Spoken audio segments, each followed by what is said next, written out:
Hey friends, lamps low, voices soft. Tonight we trace the faces of Halloween, from harvest doors and witches to ghosts, devils, vampires, wolves, all the way to movie masks and the monsters the internet made. Real history, told calmly. Add your City Plus time and what you're listening on in the comments to join our night map. And tell me, which figure stayed with you? No jumps, just patience. Let's start at the hinge of the year, threshold before names. He stands outside of time and speaks softly about thresholds. The fields are cut low. Stubble glitters with frost where breath hangs. The year tips. People have always felt this lean, this slant of the world, when the work is off the ground and the nights arrive earlier than habits can keep. Call it Samhain if you like, or call it a door that opens because the hinge is cold. In this pause between plenty and worry, a person hears things. Not loud things. The kind that come from just beyond the fence and wait to be named. A bonfire gives small answers. Flame has always been a way to count who is here and who is missing. They build one on a rise. Farmers, fishers, weavers, children with pockets full of nutshells, so that smoke can climb and carry messages where mouths cannot. It is not only warmth, it is also a calendar. A lock, a thin line of order that says we are gathered when miles of dark say, you are alone. Those who left this year, grandfathers who taught the straight furrow, the neighbor who always knew when to stack wood, feel closer now. This is not yet Halloween with grinning orange faces and a bowl by the door. It is the root below that bulb, a night that invites the seen and the unseen to sit at the same table, if only for one careful hour. If you look for monsters here, you will not find capes and top hats. You will find shapes that keep the human scale. A figure at the hedgerow that might be a traveler, might be a thief, might be the field itself remembering you. A hound that sits too still. A woman who walks the ditch line humming a seed song older than marriage. They are not yet characters. They are pressures. Weather-given feet. Hunger put in boots. Memory wearing last year's coat. People set plates for them. Not because fear runs the house, but because attention is a kind of fence. Name it, greet it, feed it a crust. Maybe it will leave the livestock unbothered and the baby's cough lighter before snow. There is a practice of leaving doors unlatched, not flung open, just unlatched. A gesture that says the night can pass through if it needs to, and need not rattle the wood to be let in. At the hearth, a chair stands empty for someone whose shoes no longer cross the threshold. A drink is poured. The cup sweats in the firelight as if the hand still holds it. Children are told to watch their words, to speak kindly beside the flame, because on liminal nights, speech is a trail of flower, and footsteps will find it. This is not to frighten them into stillness. It is to teach them that their breath joins the weather, and their voice can disturb or soothe what they cannot see. Move closer to the fire. The storyteller points with his chin toward the hill trail. Along it, masked youths climb, faces covered in simple ways, smudged soot, woven straw, a strip of linen cut from a shirt that belonged to someone who left. The masks are not to fool neighbors. They are to loosen the jaw from the daily name. When you step into a mask, you can carry news between rooms that do not speak. The living kitchen and the quiet yard, the warm barn, and the riverbank where cold writes its own script. This tasting of otherness becomes a practice, then a custom, then a promise that each year will allow a little misrule so that the rest of the year can stay upright. You can hear a future plastic mask in that old straw, but tonight it rustles like a field that found a face. Food moves hand to hand. It is flavored with storage, apples that know the barrel, roots that remember dirt even after peeling, grains that waited. Sweetness appears like a visitor in a good coat. Honey, boiled cider, milk warmed thick. People taste and say another year. They do not say trick or treat. The trade is quieter. A blessing for a bun, a song for a scoop ladled into a wooden bowl. If a stranger ever knocks on a night like this, One of the older ones will open and speak to the space just past the stranger's shoulder, polite as to a second guest. The children notice. They learn that courtesy can cover more than the person you see. On the edges of the firelight, stories start to stand up. Every community has them, trimmed by winters until only the useful bones show. A black stag without eyes that leads hunters away from cliffs. A woman at the shore who calls the tide by counting backwards. A tall man who knocks on gates the week before the first frost to see which hinges complain, then vanishes, leaving behind a tin of grease and the order to oil them or else. These are not monsters yet. They are agreements. Do the work in time and be spared the scold of nature. Fail the work and learn the lesson in a darker tone. It is the oldest contract we make with the world. We see you, see us back, gently if you can. Still, there are nights when the world is not tender. Livestock turn their heads like listeners and find nothing to hear. Dogs refuse a command as if the person giving it is a stranger. The storyteller mentions this the way a weathered hand might test a window latch. Check it, but do not turn it into a sermon. On threshold nights, people are more careful with doors and fire and the names of rivers. They are cautious with jealousy too. A neighbor's good harvest needs praise said out loud, quickly before silence invents a spiteful guest. There is a kind of monster that eats envy. It comes to tables left unguarded by gratitude. Nobody carves it on a pumpkin, yet, but it sits with the rest, mouth closed, listening for what you do not say. Children ask if the dead truly come back to eat the small plate left for them. The adults answer with yes, and with no, and with a story that lets the children sleep. Yes, there is return. When you use the knife your grandmother used, her hand finds yours and steadies it. No, not in a way that will make you jump or hide. The house is the house. The night is the night. The story they tell is simple. Once, someone thought they felt a palm on their shoulder while stirring the pot, a familiar weight where comfort lives. Fine, then. If the living can be steadied by the idea of a hand, let the night be generous. The pot did not burn. The soup tasted of the family's habit of not wasting time stems. Everyone slept. Now the storyteller walks the circle of faces and points at the gap between bonfire and field. This, he says without saying, is where the modern beast slips in, the one that will someday wear film makeup and live in a plastic mask hung on a drugstore peg. Not here, not yet, but the gap is ready. When people agree that a night can be a door, a figure will eventually stand in that door and teach itself to bow. The first bows are awkward. A harvest lord, wrapped in straw with antlers tied to a cap. A house-to-house singer with his face soot darkened so the tune can feel older. A local brute turned spirit of the lane by the kindness of a costume, so the community can talk to him without feeding his pride. Early monsters are tools. Later ones learn to linger. They find a place in games and warnings, theater and prayers, and then they move into print the way ivy finds brick. The wind changes and the fire smokes sideways. This always happens when a story leans toward the next room. The storyteller marks the smoke's direction with his eyes and says, still without saying, that the things we fear are also the things that help us count what matters. If someone forgot to say thank you for the neighbor who lent a ladder, a story about a barefoot guest who leaves muddy prints across the table will fix that lapse in one winter. If children stray too close to the marsh at dusk, a shape will be given to the marsh so the children can point and say, not there. If a famine memory returns in a thin season and people begin to hoard, a rumor will grow that a small, polite thief sits by the flour bin and takes more from those who hide than from those who share.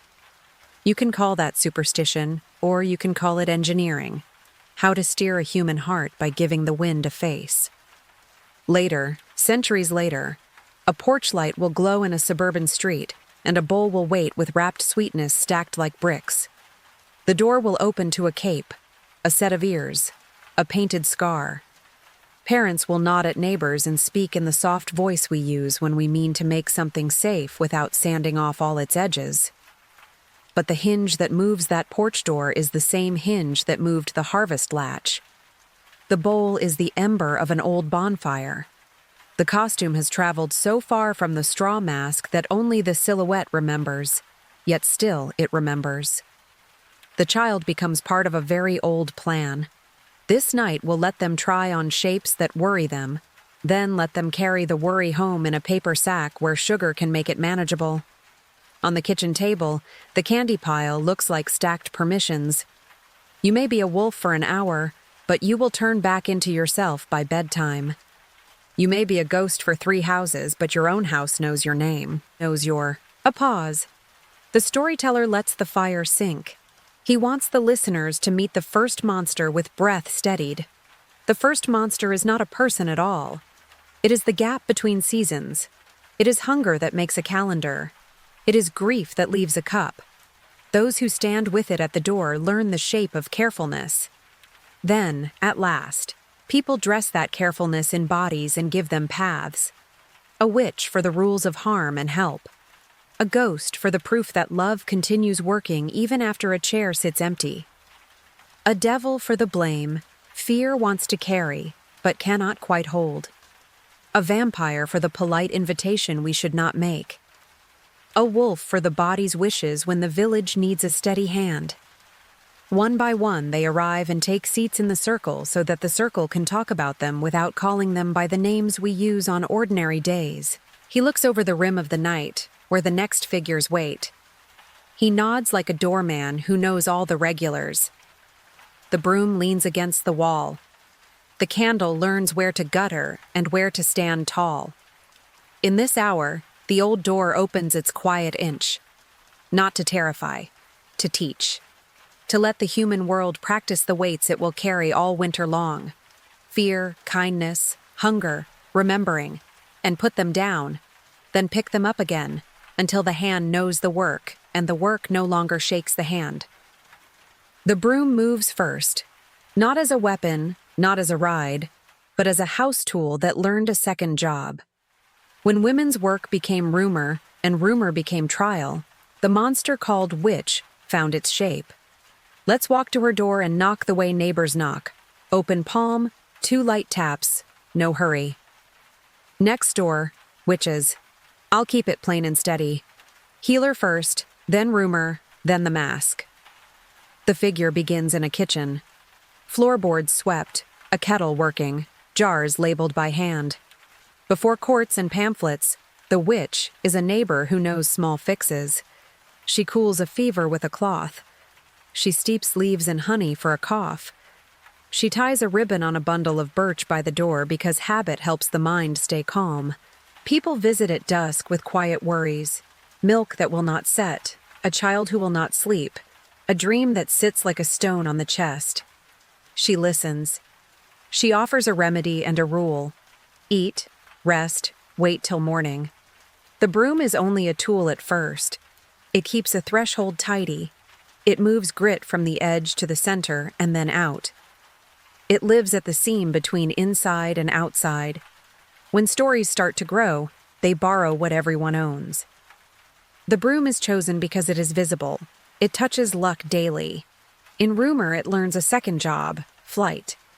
In daily life, it keeps its first one, order. Both ideas travel together. One is theater, the other is housekeeping. Housekeeping lasts longer. Cats stand near her ankles because cats like warm rooms at night. People see the pair and make a line between them. In sharp winters, the line gets cruel. A sore on the skin becomes a mark. A pet becomes a familiar. A kind habit is framed as a pact. None of this begins in proof. It begins in fear that needs a picture. When food is short or weather turns wrong, villages look for a cause that is close enough to point at and far enough to scold. The helper's house is very close. Her skill looks like control. Control gathers blame when the year will not behave. Midwives stand in the draft between rooms more than anyone. They meet birth in the hardest hours. When a night goes well, gratitude is quiet. When it goes badly, grief looks for a nail to hang itself on. The midwife's hands are right there. She knows herbs and positions and how to keep the lamp steady. In a tired community, that knowledge reads as power. In a jealous one, it reads as offense. Where records survive, accusations often follow hard seasons and public failures. Livestock lost, fields drowned, debts called in. Trials become a way to turn weather and worry into paperwork. Europe writes the manual. Pamphlets list signs. Clergy and magistrates collect stories from neighbors and call them evidence. Methods appear that injure rather than prove. America copies the habit and adds fresh timber and clean rope. Some places tire of it sooner and step back. Others lean in until they break families and regret it later. The pattern is simple. When fear meets a capable woman, rumor tries to make her small by giving her a mask and then punishing the mask. The kitchen view matters because it shows the ordinary work under the legend. She dries apple slices on a string. She saves bones for broth. She writes 2 names on a folded paper because 2 neighbors are not speaking, and both need the same advice. Be first to praise. She teaches a child to sweep toward the center, then gather, then carry out. The lesson is practical. It also acts like a spell. Tidy is a kind of protection anyone can cast. Ointments and salves get theatrical in books. In real rooms, they are fats and leaves to warm joints, to seal a cut, to keep air off a rash. Some plants bring light sleep or odd dreams. People who are frightened at night can mistake that drift for flight. Stories remember the dream and skip the part about sore knees eased by a jar and a little heat. There are gentler endings. Many districts keep their cunning folk and never turn on them. Neighbors tease, then rely, then defend.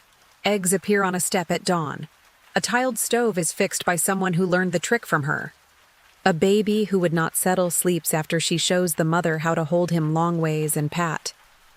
Even where zeal grows, the counterweight is stubborn memory. She helped us. Mind your voice.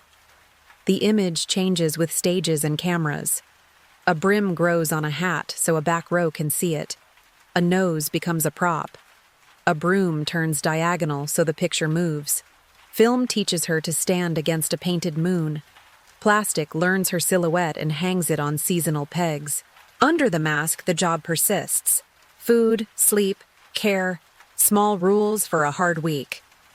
Many children meet the hat before they meet the word midwife. Later, some learn both at once, and the mask softens.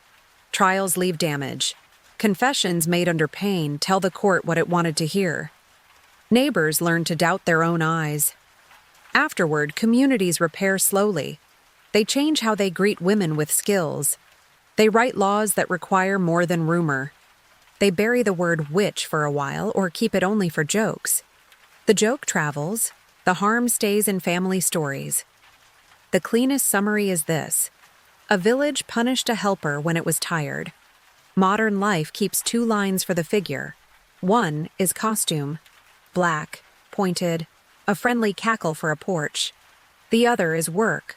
Herbal clinics, doulas, nurses, community aunties, the neighbor who knows which tea will untie a chest held tight by worry.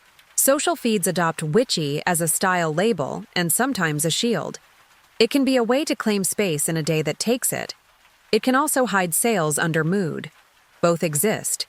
The careful version is simple. Learn, cite, help, do no harm, and respect doctors and historians when they speak. Boundaries matter here. Harm with herbs is still harm. A helper must know when to stop and send a person to a clinic. A storyteller must know which past to call wrong without calling people in the present by names they did not choose.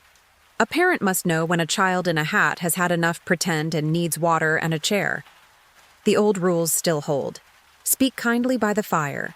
Keep thresholds clean. Do not make an enemy out of a person for being good at their work. The broom returns to its first job at the end of the day. It leans in the corner and does not need applause. A ribbon at its twigs can be luck or can be pretty. Either is allowed. If rumor grows loud in the lane, the house can answer by doing the work in public. Sweep the stoop, share bread, praise early, and be clear about help and harm. The quickest cure for a monster made of talk is daylight and chores. On Halloween night, the hat is play. A child's face is painted with a small moon.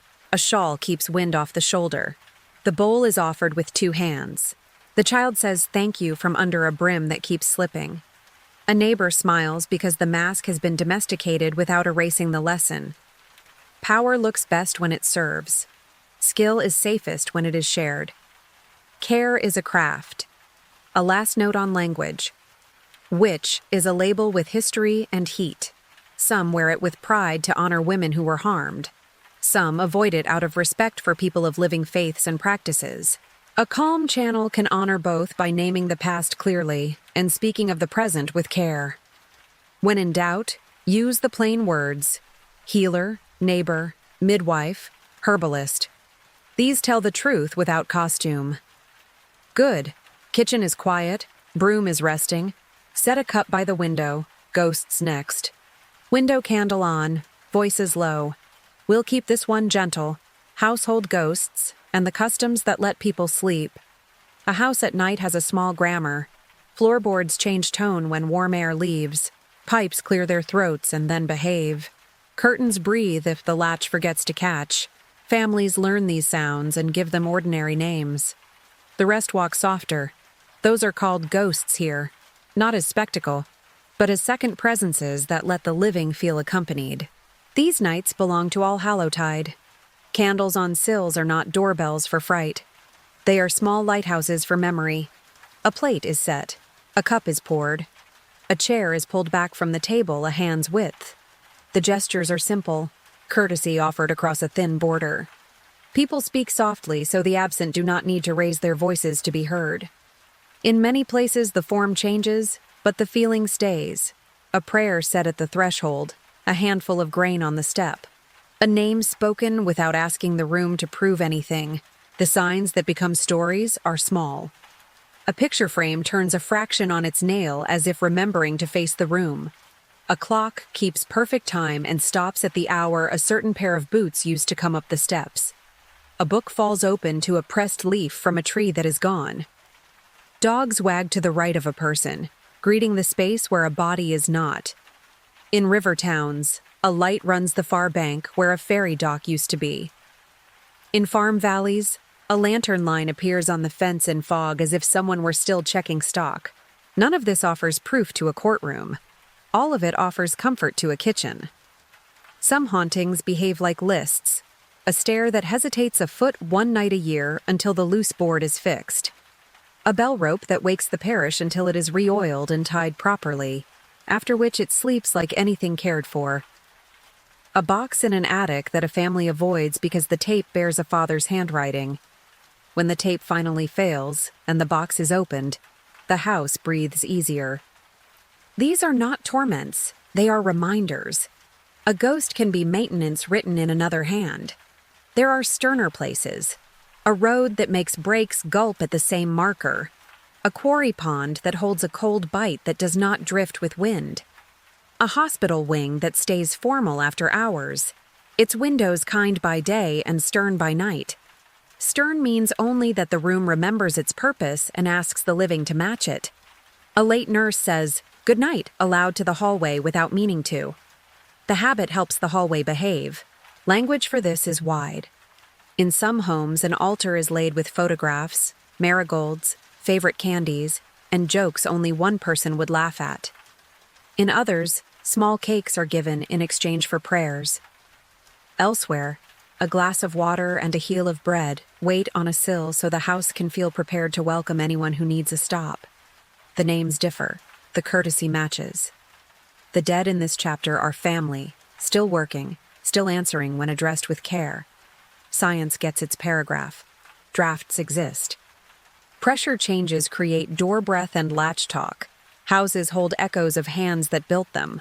Wood remembers weight and answers to temperature. Saying these things does not undo the comfort.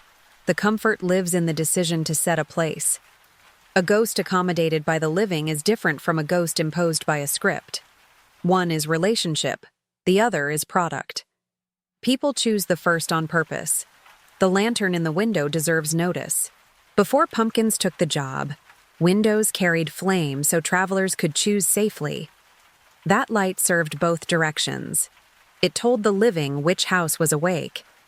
It told the loved, if they still passed this way, where kindness kept watch. An unlit house is not unkind, only tired. A lit one is a promise. In the porch era, the bulb replaces the candle, but the code stays. On means welcome, dim means try tomorrow.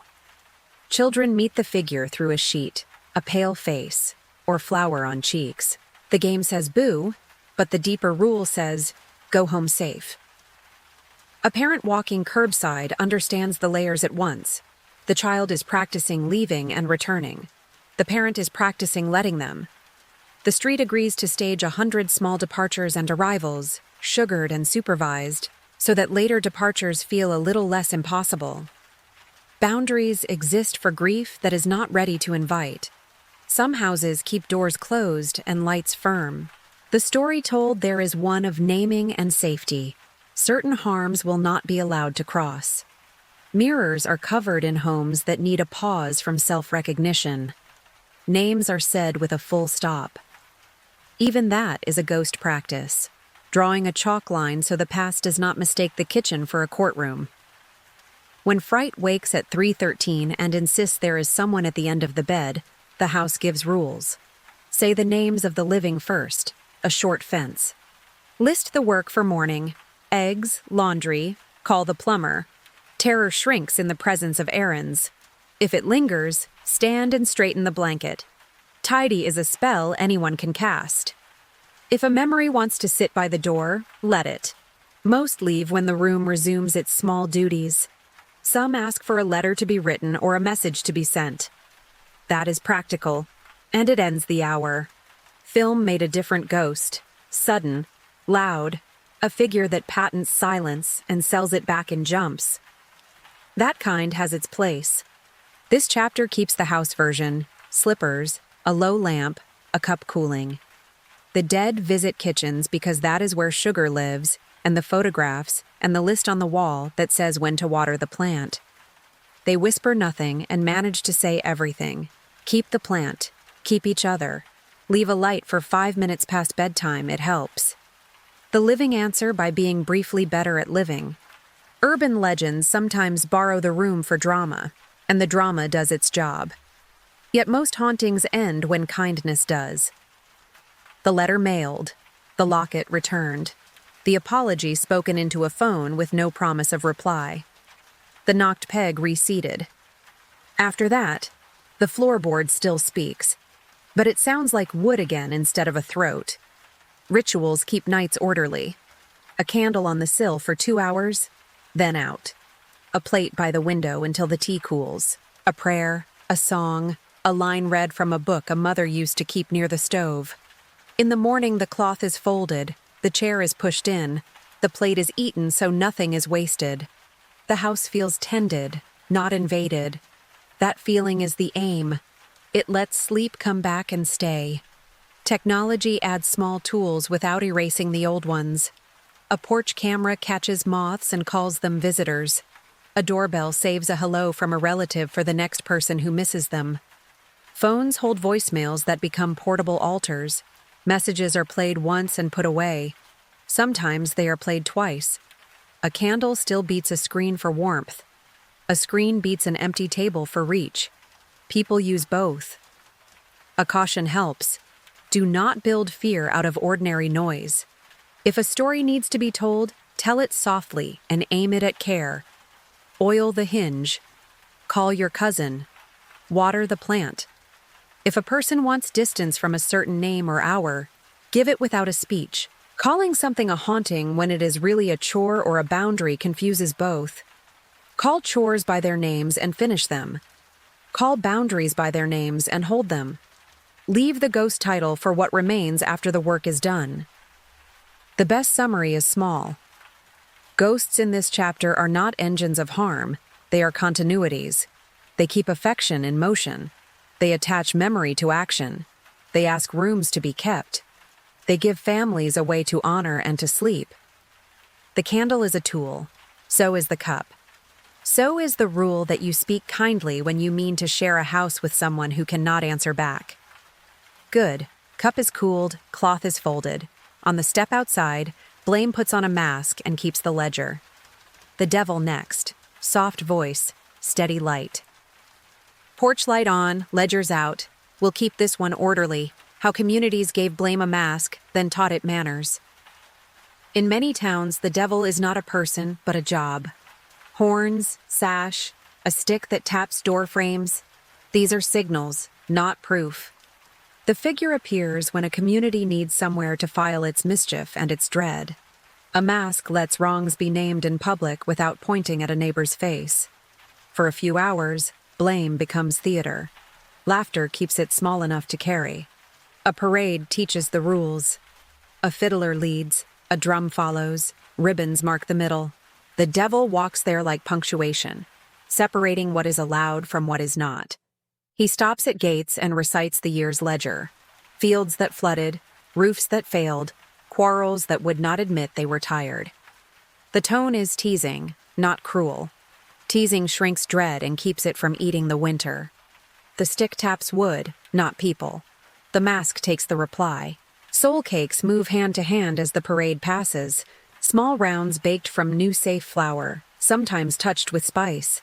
Children give, elders receive.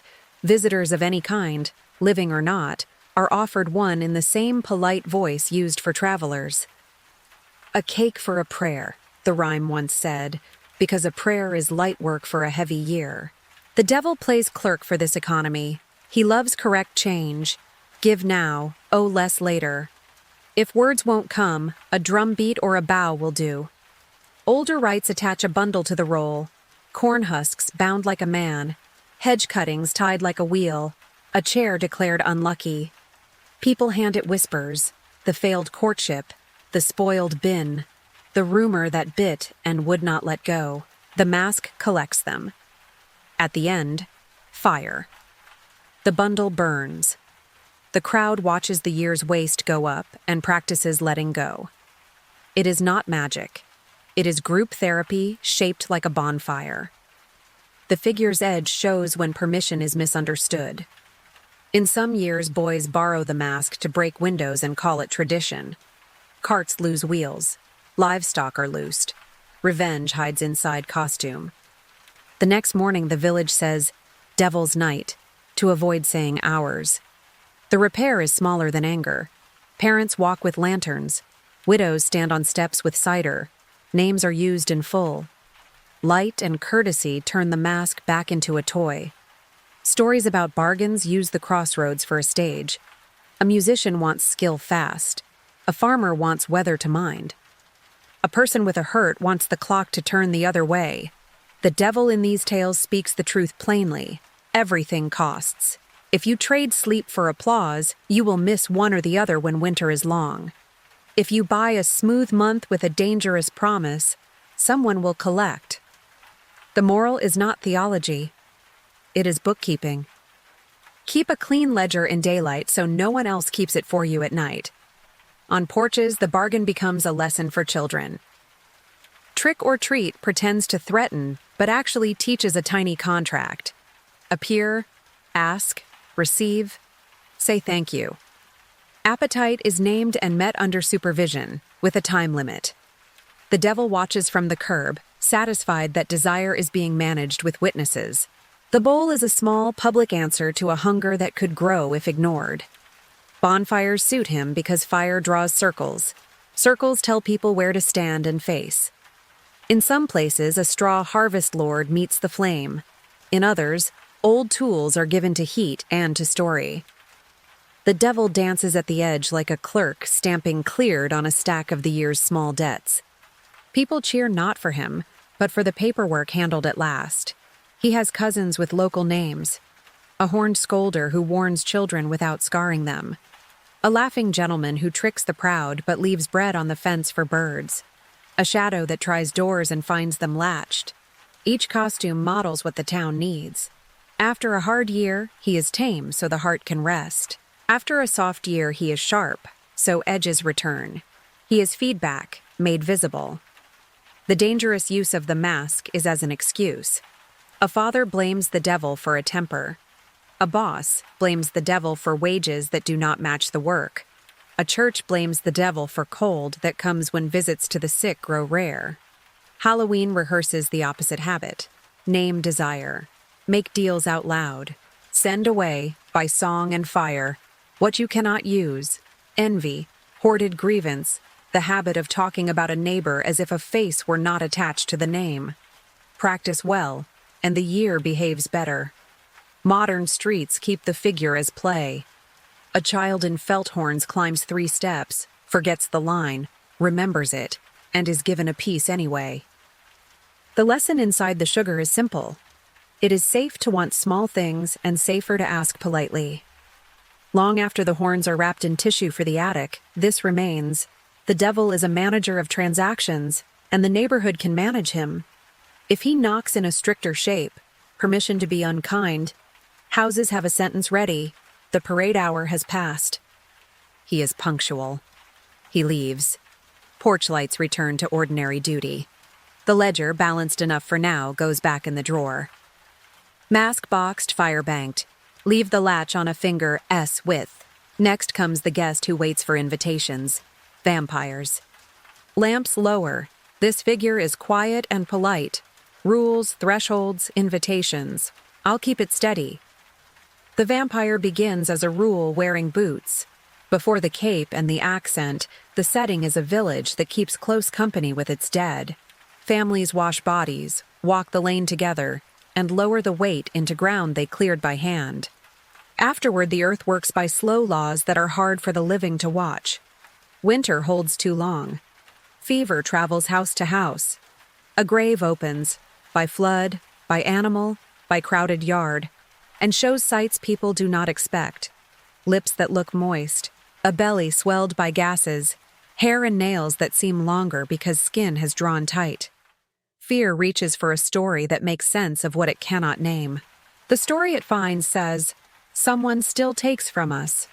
Stakes and bricks are carpentry answers to worry.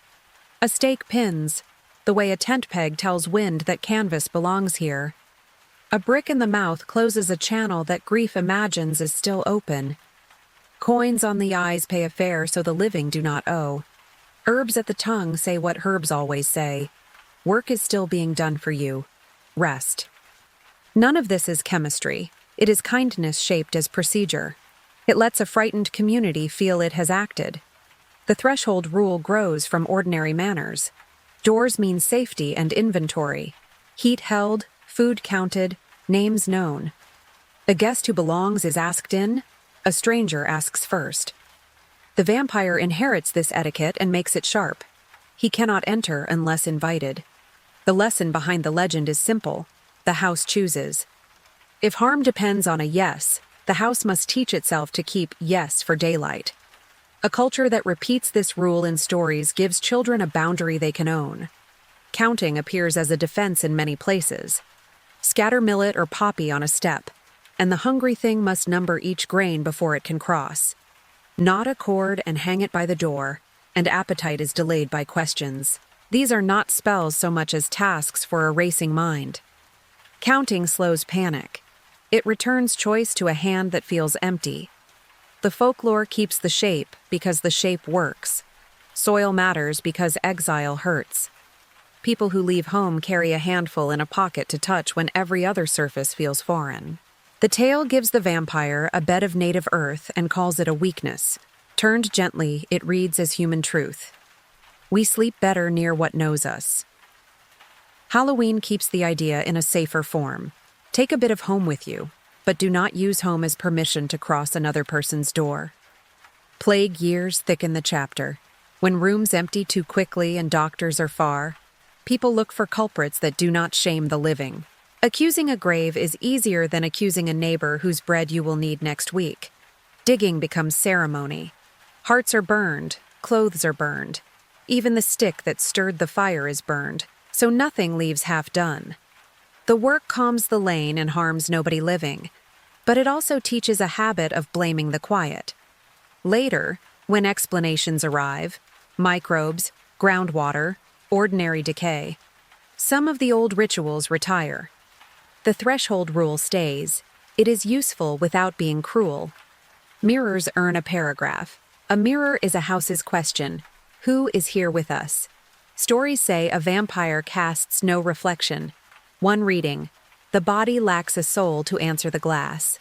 Another, harm that depends on misnaming avoids anything that hands recognition back to the host. In some homes, mirrors are covered after a death, so the living do not mistake themselves for the missing.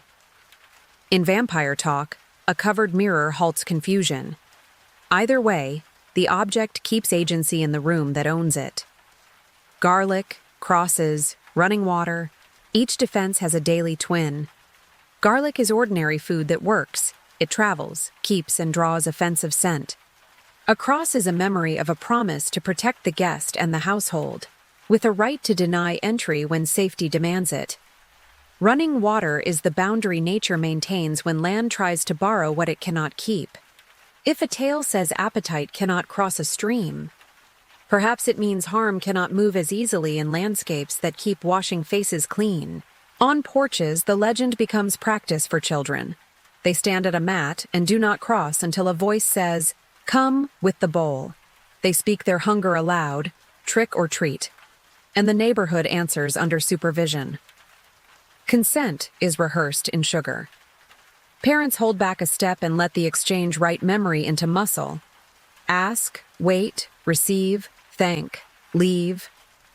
In the kitchen later, wrappers make a friendly noise on the table. The true lesson is not chocolate. It is that appetite named and met politely is safer than appetite hidden. There are stricter uses for the language. Workplaces and friendships sometimes learn an unhealthy invitation. Access granted by politeness alone. A yes spoken to smooth the air. The vampire frame helps people refuse cleanly. A threshold is named. A rule is spoken.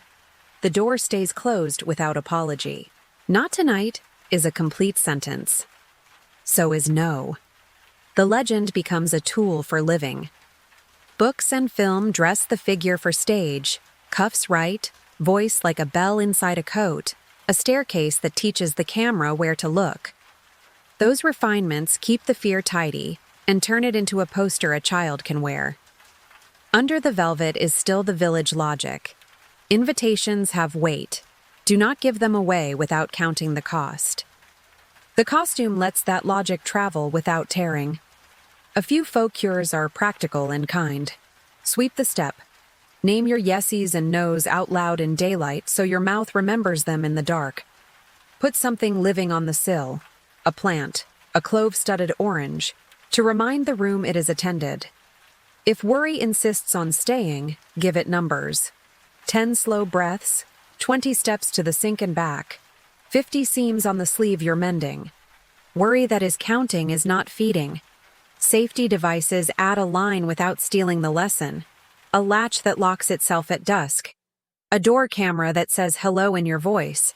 A porch light set to a schedule. These are modern seeds scattered on the threshold.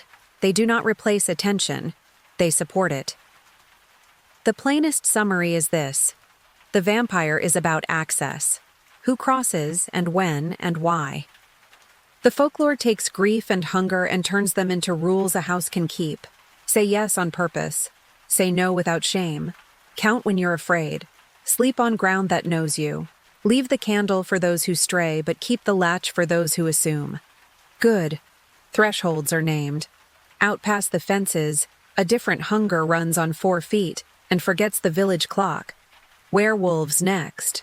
Edge of town, steady pace. This one is bodies and borders.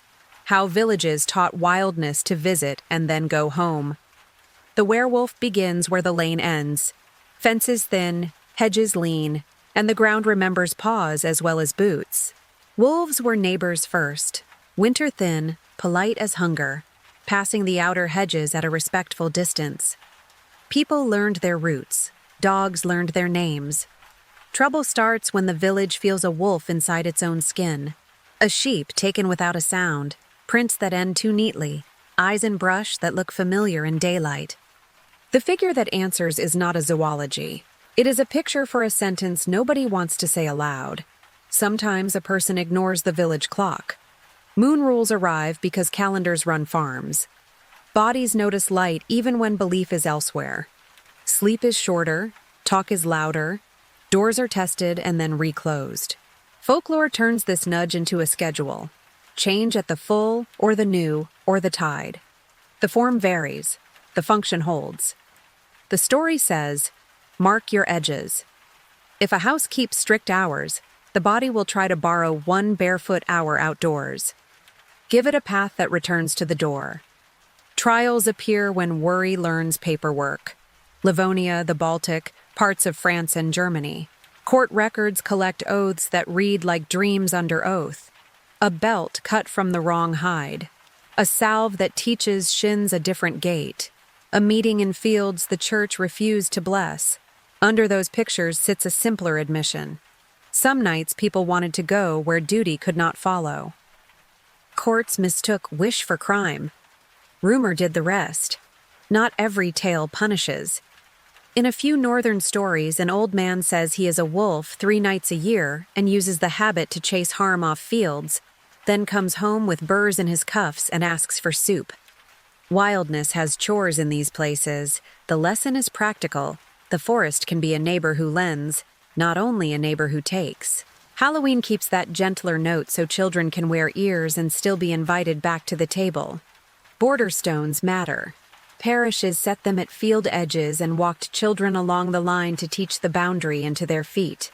Werewolf stories live at these stones because they warn what happens when lines are forgotten. In lore, the wolf hunts on the wrong side of the rock. In life, anyone who forgets their edges can do the same. Take without asking, run without looking, speak as if neighbors were trees. The cure is to walk the line again, together. Silver arrives late, more cinema than field. Folklore begins with ropes, neighbors, and watchfulness. Films add a bright answer, coin melted to bullet, spoon bent to ring. The shine is tidy. It photographs well. The older fix is slower. Names, hands, bread, a seat by the stove. When a person is too quick for doors, the village makes sitting down the rule. Children play the part by running. A hood with ears, a smear of blackberry at the mouth, a plan to circle the yard and climb the steps twice because velocity feels like permission. The ritual edits speed into manners. Use the stairs. Wait your turn. Say thank you. A parent's hand on a shoulder shapes an animal back into a citizen without a scold. Practice turns wildness into a guest with a curfew. Some stories name harm that needed no moon. Men used the mask to excuse appetite, or minds frayed by hunger and solitude forgot the map. Communities filed those winters under wolf because the word was a safe drawer for memories that would otherwise tilt the kitchen. Afterward, the caution is steady and small. Walk home together, listen for breath that isn't yours, call a name before you fear it. Folk cures are neighborly.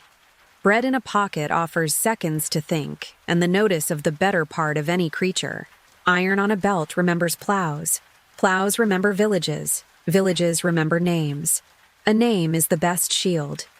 Martin, a neighbor says in one tale, your mother's stove is going cold. The snarl sags. A man answers. Often enough, that is the end of it. The body needs outlets the way roofs need gutters. A promised run at dawn, shoes on, eyes open, a friend on the path ahead. This is a modern charm that works. So is a craft that handles noise, splitting wood, swimming laps, kneading dough. The story calls these ways back. A person gives wildness a scheduled lane and comes home the same door they left. Cinema taught another layer. Handsome misery, tragic brow, dissolves between face and fur. It kept the sorrow and added music. Houses borrowed the silhouette and kept the rule. Try wildness, return by bedtime. On porches, ears itch, fur sheds. A child laughs and says thank you through teeth that keep slipping. The neighborhood applauds the return more than the run. The plainest summary is small. Werewolf talk is border talk. Bodies want. Villages schedule those wants so neighbors can sleep. Stories draw the line in bright chalk so it can be seen at night. When chalk fades, walk the edge together. Say names, offer bread, point toward morning. Edges held, breath even. We'll step indoors now. Glass, labels, and linen. Mummies and curses. Museums at night. Lights dim, shoes soft. This chapter stays indoors. Glass, labels, linen, and how curse was a story told to cover older mistakes. After closing, a museum sounds like a church thinking. Air moves. A diode blinks in a case. Footsteps turn velvet. In that human-made hush stands a body turned into an object. Linen, resin, salt, and time. The monster here is not a creature. It is a habit. The way curiosity once said mine, to a life that could not answer back. In the 19th century, the West hosted a private Halloween in drawing rooms. Crates arrived with river silt caught in their seams. Men pried lids as if unsealing weather. Guests leaned in with opera glasses, while a host unrolled a person the way another might carve a roast. Curiosity did chores for words nobody wanted to say. Conquest, brag, trade. Later, when shame tried to speak, it borrowed a sharper word, curse, so the conversation could be about fate instead of theft. Glass cases learned to keep secrets. Short labels reduced a life to 2 screws of text. Male 30 to 40. Linen, resin, late period. Left out were names, songs at burial, the boy who carried water to plasterers, the woman who stitched the last strip and kissed it. Left out was consent. Monsters thrive in omissions. A curse can slip wherever a person's name should stand. When newspapers wrote curses, they wore them like hats. Tidy, fashionable, easy to reprint. A financier fell on a stair after funding a dig. A reporter connected dots that grief had scattered and wrote, balance, where accident should have sat. People died because people die. Rumor offered rhythm so families could feel a pattern. The calm answer is not to mock the need for pattern. It is to point gently at the cost. The dead were made busy again, ordered to punish, when perhaps they had asked only to be left in their rooms. There is a smell to this wing that memory keeps, pitch and earth, a sweetness from resins that once sealed out air and now seal in centuries. Ships carried that smell in crates. It slid under parlor doors and made guests feel brave, superior, and tender at once. A confusing trio later retitled Curse. Shame looks like a robe if you hold it at arm's length. Closer, it is a door that was opened without permission and a life that was unrolled for sport. Guards learn the room's true music. Linen does not move, but air changes around it. A watchman taps a case with the back of a finger to feel the seal's honesty. The glass answers with one clear note. He nods and passes, the way a person nods to a person when words would be impolite. The case keeps the living safe from what they are actually afraid of. Not vengeance, but conscience. Unwrapping parties sometimes went wrong in ways a stage would approve. Dust rose. Throats ticked. Some guests coughed for days. Doctors mentioned spores and dry rooms. Priests mentioned impudence. Neither voice stopped the story once it learned a neat trick. If you unhouse a life, the house follows you like a patient dog, and rooms with displaced dogs often misbehave. The misbehavior made good copy. The habit remained the harm. Modern labels try to tell more truth. Countries of origin are bolded. Dates of acquisition appear. Repatriation and consultation reach the font size of apology. Some rooms get brave and write plainly how an item was taken and when it will go home. Visitors learn that an empty plinth can be a presence, a visible fix. Rumors dim in buildings that say the quiet part out loud. At night, stories settle into practical scale. A motion camera blinks. Playback shows only moths. A conservationist sees a new smile in a crack pattern, then admits she was tired and the light was low. A child's voice appears on a recording. Later, someone finds a vent that carries sound from a classroom down the stair. The nothing that happens is generous. It leaves room for courtesy. A guard says goodnight to a case and sleeps better knowing he did. Play has a kinder version. In living rooms, shoebox sarcophagi hold stuffed rabbits bound in gentle gauze. School projects mint small gods out of salt dough and give them labels that tell the truth. We made this. Harmless staging detoxes older spectacle. Children learn the idea that people protect their dead with craft without making a person pay the cost of being an idea. Film turned curse into metronome. Name said, mirror cracked, delicate thing falls, credits roll. Audiences felt the narcotic of fairness. Bad follows bad. Real rooms are less tidy. Justice belongs to courts, repatriation teams, and long emails with scanned receipts. Night should belong to those who guard. Leave the dead their rest and give the living the work. Repatriation is a key that makes a room breathe. A crate travels back with more care than it received. Papers are signed.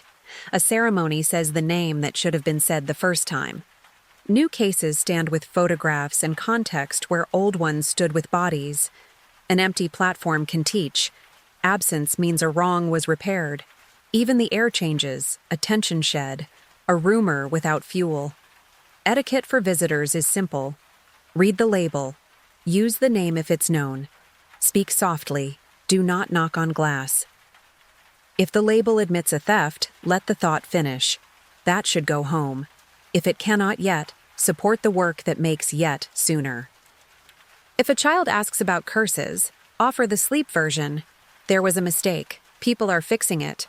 Rooms behave better when truth is on the wall. What, then, of fear? Keep only the useful part. Humility in the presence of the long dead. They are not engines of punishment. They are people whose families did what families do. Took trouble to keep a body safe. The monster worth naming is the appetite that turns grief into decor. Name it, and it shrinks. The linen remains linen. The person remains a person. The room becomes a place for learning. Technology adds light without stealing warmth. Sensors log humidity. Mounts hold weight without bruising. Data helps argue for better storage in places where budgets are thin. The old work, dusting, patience, night rounds, keeps its dignity beside the new. A museum that does both earns quiet. In the morning, the doors open and the hush learns a different step. Visitors lean close. Some look away. Some stay until they can say the name on the label without stumbling. A good day in this wing ends with a soft correction made by a child to an adult. Not a thing, a person. That sentence moves the air more than any rumor. The plainest summary is small. There was harm. There is repair. Curse is a costume shame war while people learn to say we were wrong. Museums at night are safe rooms when honesty lives on the glass. Linen sleeps better when called by name. So do we. Glass clear, label honest. We'll leave the cases and step into the lab. Bright lights, bolts, and responsibility. The modern creature, next. Lights up a little. This chapter lives at benches and blackboards. Creation, consequence, and how to parent what we invent. I'll guide you in, then we'll let the room speak. The modern creature wakes in a bright room. Not a cave, not a crypt. White tiles, metal tables, drawers that slide with a hush. Coils rest like sleeping snakes. Glassware holds a clear patience. Clamps remember the weight of yesterday's experiment. Coffee rings mark a diagram's corner. The monster here is not dug up and not summoned. It is assembled by hands that mean well, which is what makes the lesson durable. Long before stage bolts and green grease paint, a writer sat near a lake while weather performed. Thunder counted distance. Cold stayed past its welcome.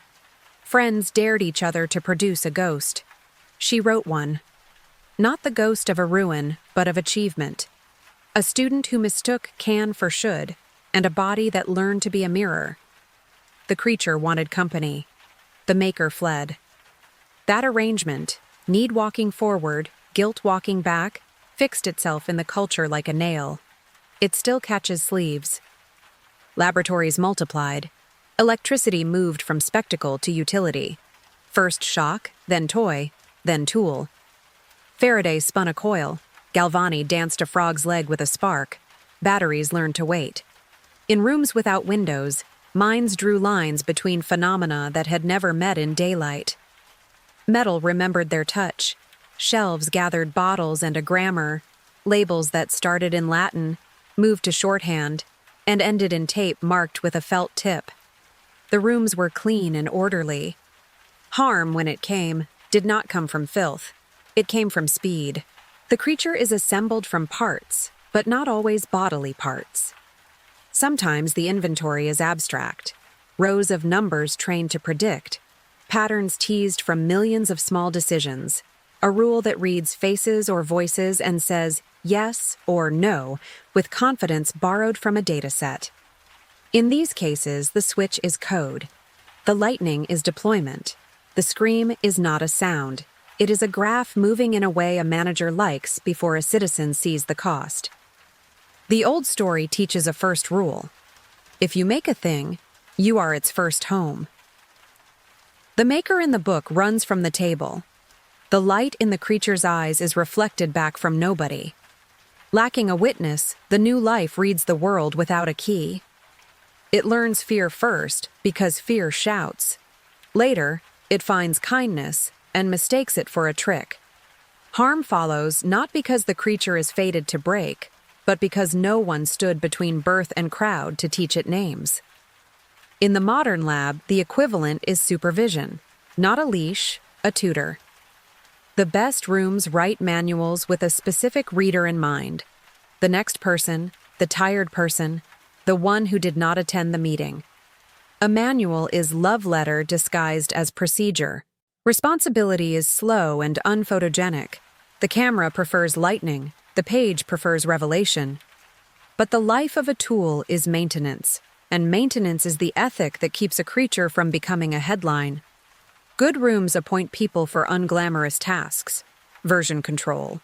Change logs legible to strangers. Red team drills that simulate misuse. Kill switches that are boring and obvious instead of cinematic and hidden. The work looks like housekeeping because it is housekeeping. The house in this case is a culture. The creature's loneliness is his loudest organ. He presses his ear to the wall of a cottage and learns language as music first, then as meaning. The family inside is not wealthy in anything but patience. A father teaches a daughter to trim a candle. A boy teaches his grandmother to hear better by facing her when he speaks. The creature studies these mechanics of gentle attention and tries to offer himself back. He is rejected on sight. Appearance shrieks louder than posture. He becomes a lesson. Do not design for the world you hope to live in. Design for the world as it is, with its glances and shortcuts and thresholds that admit some bodies and reject others. The creature teaches inclusive design by bleeding. Names matter. An unnamed life wanders. A misnamed one breaks. To call a thing assistant when it is gatekeeper tricks everyone. To call it score when it is sentence does the same.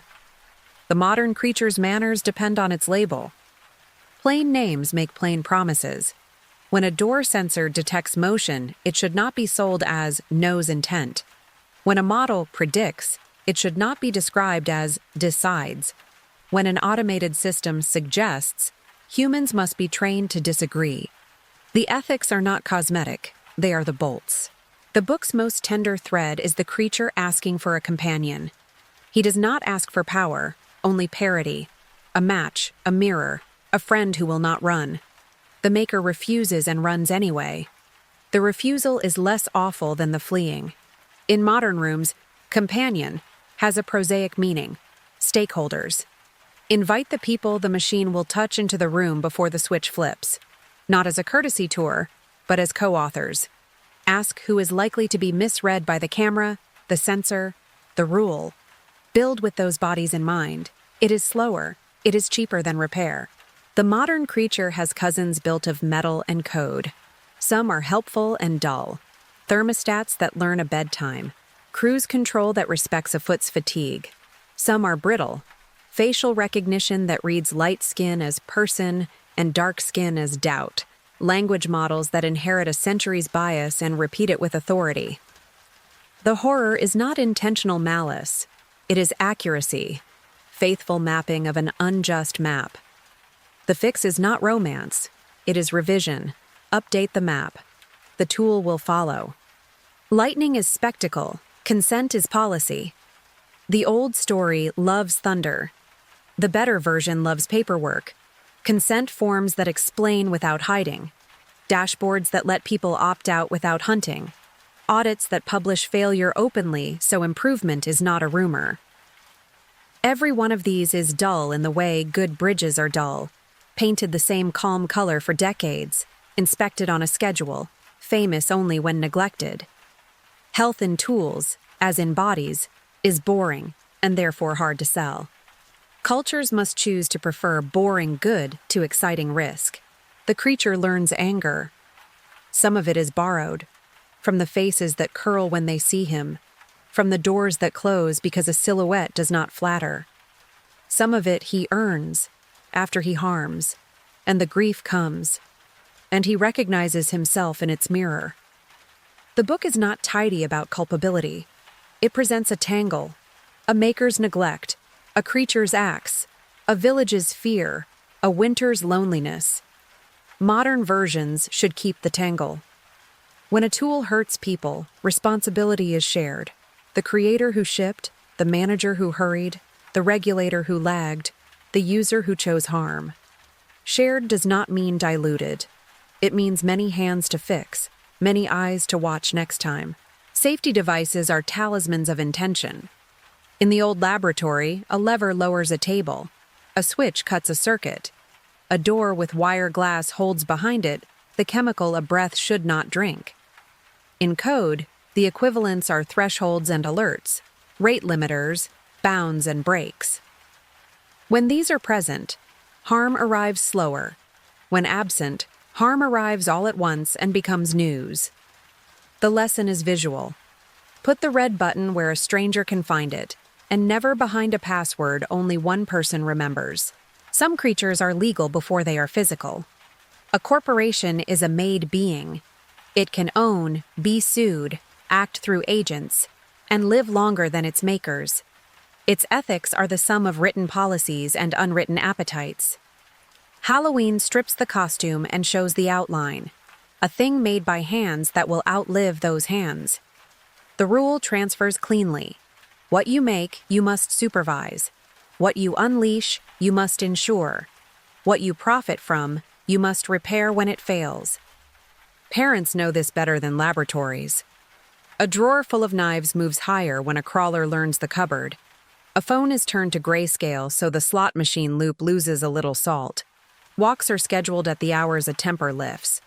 These are creature management tactics, no shame in the phrase, that respect a life's direction while keeping harm small and usually reversible. The lesson is not that invention is wicked. It is that invention is a toddler with reach.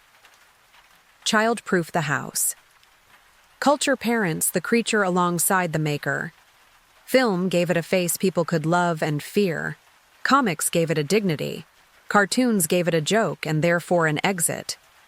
The studio Pantheon taught audiences to feel for the created, to suspect the mob, to mistrust the maker who hides behind genius. Those are good suspicions.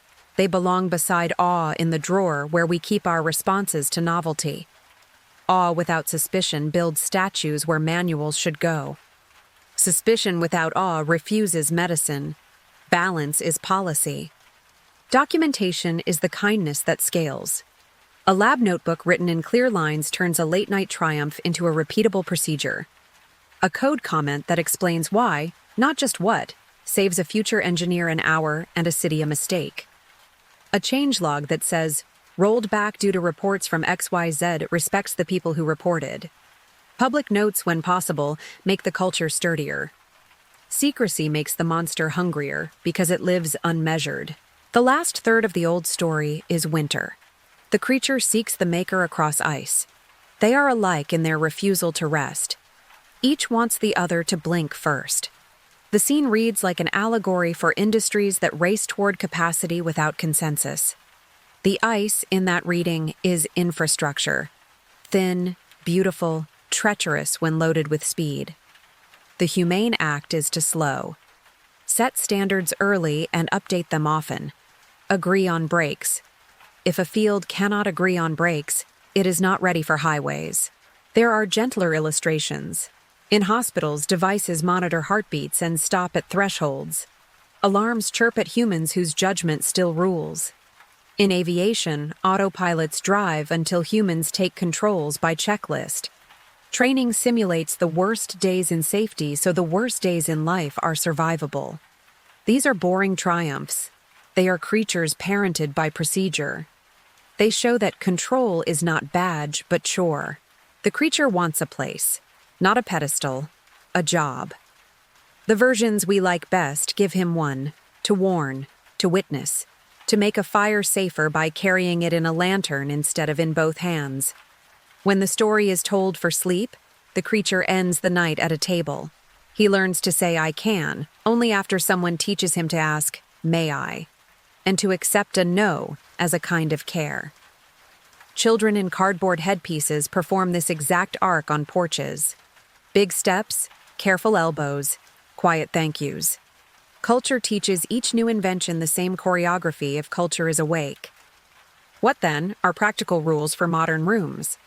A short list, as simple as broom and threshold. Name the thing plainly. Favor verbs like measure, classify, rank, distrust, understand, know, decide. Language is a guardrail. Invite the affected early.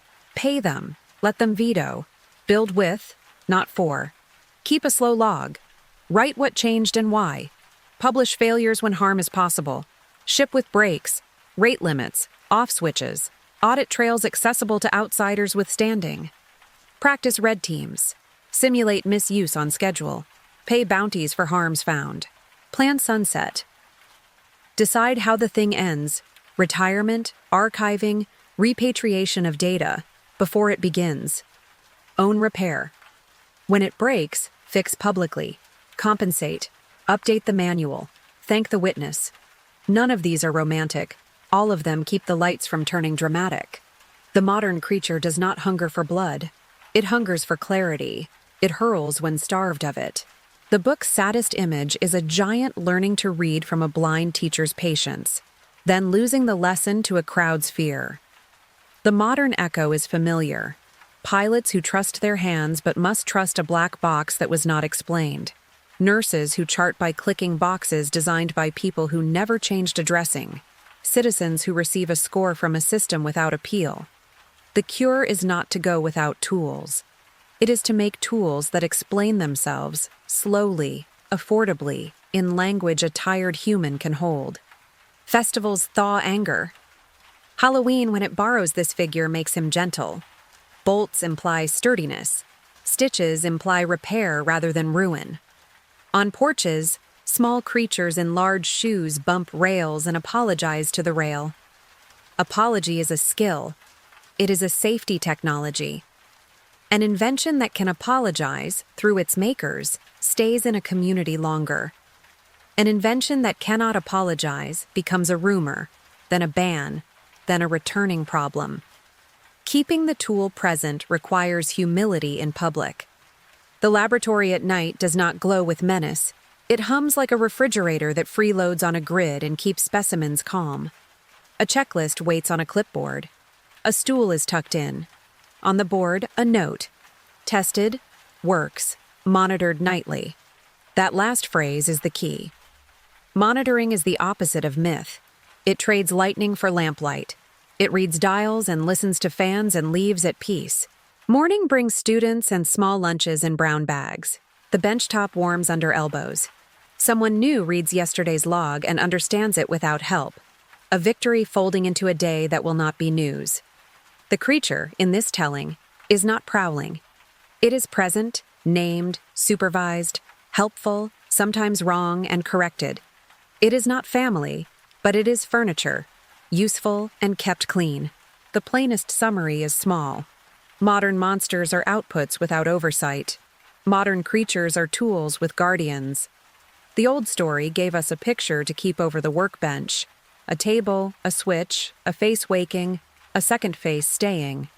If the second face stays to teach and listen and write, then the first face will learn to live without biting. Good. Switch capped, manual signed. Let's walk from the lab to the marquee. How film fixed the Halloween face: Dracula, Wolfman, Mummy, Creature. Curtain up, volume low. This chapter is light and shadow. How movies taught Halloween which faces to wear. I'll bring you in, then let the screen do the talking. Cinema turned village worries into portraits. Before film, monsters were pressures with shoes, hunger, weather, memory. On screens, they learned brows, collars, gaits. That change mattered. A face can be drawn, stitched, printed, sold, worn, and, most important, returned to a box at bedtime. Once fear had a face, Halloween could keep it on a peg. Silent pictures tried first. A long-fingered vampire climbed a staircase like a shadow that had learned elbows. A golem walked with clay's slow mercy. A phantom owned a chandelier and taught an audience to feel the hush before a crash. Even without voices, these rooms set a grammar. Doors become punctuation. Stairs promise either leaving or falling. Windows are not exits so much as frames that watch the watcher. Then sound arrived and added a second spine. Hinges learned to confess. Footsteps found tempos. An accent stepped out of a doorway and filled a theater. Dracula became posture before he became cape. The actor placed his hands on banisters the way a moth tests heat. He crossed rooms at a speed that made furniture feel respectful. He kept sentences short and pauses full, as if appetite had perfect manners. The camera learned which side of his face meant welcome and which side meant accounting. The house given to him by the studio included a staircase because staircases teach audiences how to expect danger and how to enjoy it. On paper, the cape later did the talking. In the dark, it was the voice, a bell rung from behind cloth. The Wolfman wore a different cloth. He carried sorrow in hair and rubber and the long look of a son who could not keep the hours asked of him. The dissolve, the slow trade between human face and fur, taught a century that change can be measured in frames. It also taught patience. Behind the scenes, hands glued crepe and net in small pieces while a performer breathed evenly and kept still. On screen, the change looked inevitable. Off screen, it was made from discipline. The lesson that left the theater held both truths. Bodies disobey clocks, and craft can make the disobedience usable to a story. The Mummy taught slowness to be frightening.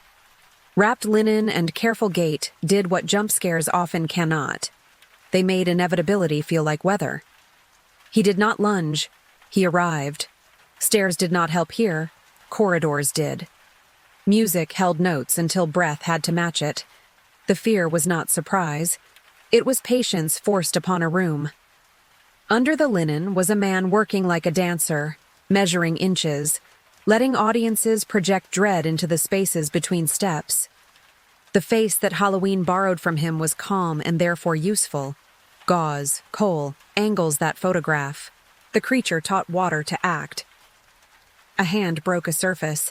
A mask breathed on cue. A suit moved in 3 mediums: pool, boat, shore. The creature's trick was shyness. He was dangerous and also awkward, a rare combination that allowed sympathy without permission. Lakes changed after him. People stared longer at ripples, felt watched by noon glare, learned to narrate the thin line between curiosity and catch. Halloween earned an excellent mask from the lagoon, green, ridged, open-mouthed in a way that could look surprised, which softened the whole. None of these faces made themselves. A workshop culture stood behind them: fabricators, sculptors, cutters, people who knew how far a brow can protrude before it stops reading as human sadness and starts reading as rubber. Lights did labor as well. Slats across eyes said secrets, broad pools said innocence, tight pools on mouths said appetite. Music stitched memory, 3 notes for a castle, strings like cobwebs, drums like doors. Audiences learned the intervals by heart and hummed them on sidewalks. That hum told the porch when to turn its light on. Censorship got a say. Codes required punishment for certain appetites, so films built rhythms: temptation, warning, error, consequence. The monsters kept schedules. So did the endings. Audiences used those schedules like rails. You could ride fear without derailing the night. After punishment, a promise. The face would return next season.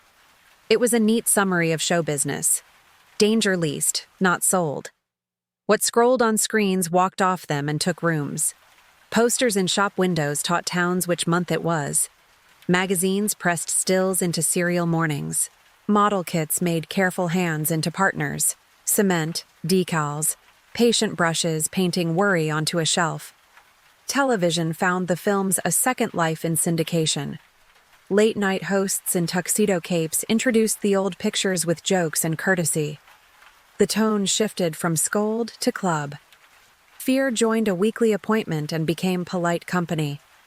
That was Halloween training. Ritual turns terror into rehearsal. Masks democratized fright.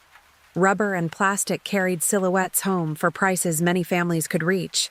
Elastic strings pinched ears. Paint smelled like aisle. Capes apologized to wind. But the democratizing mattered more than the deficiencies. Any child could be the poster for an hour and could undo the poster by bedtime. That trick, the reversible transformation, kept the holiday generous. Monsters became roles, and roles can be learned. The Pantheon standardized gesture so children could quote without scripts. A vampire steeples fingers. A wolf backs into a corner and displays a brow that asks for a cure he will not accept. A mummy leads with a shoulder as if carrying the weight of a door he cannot put down. A lagoon creature turns his head last, as though the body and the gaze belonged to cousins. Porches applauded not accuracy, but effort. An excellent slow turn, a well-timed cape tuck, a growl pitched at the safe part of the night. Parody arrived and kept the faces fresh by bending them. Cartoons taught capes to sell marshmallows, wolves to play saxophone, mummies to crack puns. Laughter did not erase the old shapes, it deepened their permissions. If you can laugh at a mask, you can wear it without being eaten by it. The best spoofs left the central kindnesses intact. Do not trespass, do not boast, be careful with strangers, share your light. Studios also taught a kind of etiquette for fear on film, how to aim and withdraw.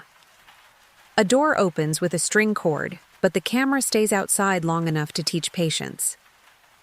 A footstep continues after the person stops, so the audience knows the house will speak again.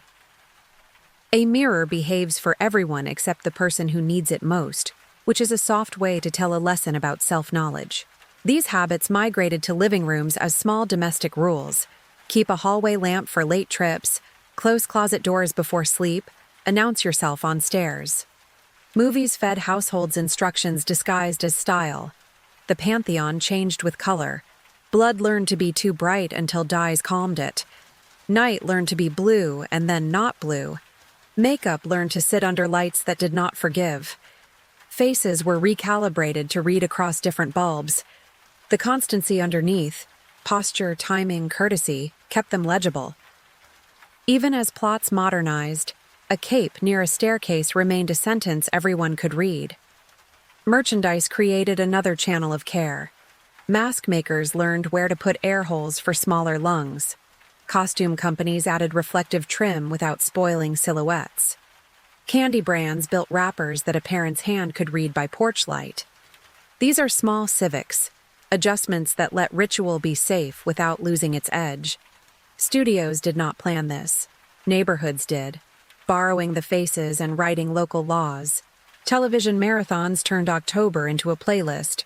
Channels stacked the Pantheon in different orders. Families learned which sequence made their house feel braver. Some saved the lagoon for rain. Some started with capes and ended with gauze. The important part was repetition.